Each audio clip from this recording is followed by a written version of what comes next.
सुनिए भक्तजनों, अब मैं आपको इंदिरा एकादशी की अद्भुत और पावन कथा सुनाता हूँ। सब लोग बोलिए, इंदिरा एकादशी माता की जय।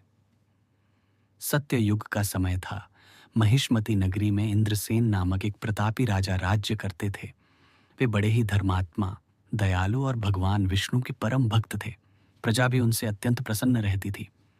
एक दिन जब राजा दरबार में बैठे थे, तभी आकाश से यमदूत जैसा एक दूत उतर कर आया। उसके तेज से पूरा दरबार कांप उठा। दूत ने राजा से कहा, हे राजन, मैं आपके पिताजी का संदेश लेकर आया हूं। वे पितृलोक में बहुत कष्ट भोग रहे हैं। उन्होंने मुझसे कहा है कि जाकर मेरे पुत्र से कहो कि यदि वह इंदिरा एकादशी का व्रत कर मेरे नाम से उसका पुण्य दान कर दे तो मुझे मुक्ति मिल जाएगी। यह सुनकर राजा इंद्रसेन अत्यंत व्याकुल हो गए। आंसुओं से उनकी आंखें भर आईं। उन्होंने कांपते स्वर में कहा, हे दूत, मेरे पिताजी तो बड़े दानी और पुण्यात्मा थे, फिर वे पितृलोक में कष्ट कैसे भोग रहे हैं?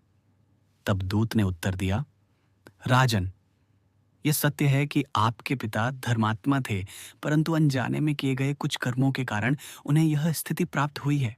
इंदिरा एकादशी का व्रत ही उन्हें पाप से मुक्ति दिला सकता है। हे भक्तों, ये सुनकर राजा ने प्रण किया कि वे विधि पूर्वक इंदिरा एकादशी का व्रत करेंगे और उसका पुण्य अपने पितरों को अर्पित करेंगे।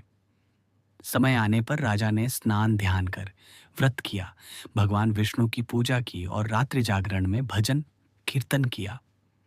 जब व्रत संपन्न हुआ और राजा ने उसका पुण्य अपने पिताजी को समर्पित किया, तभी वह दूत पुनः प्रकट हुआ और बोला, राजन, आपके इंदिरा एकादशी व्रत के प्रभाव से आपके पिता पितृलोक से मुक्त हो गए हैं।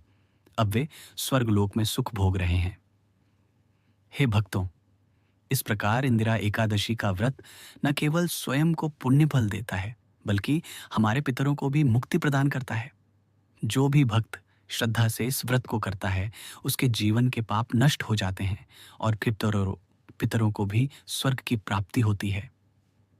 सब मिलकर बोलिए, इंदिरा एकादशी माता की जय। हरि ओम विष्णु भगवान की जय।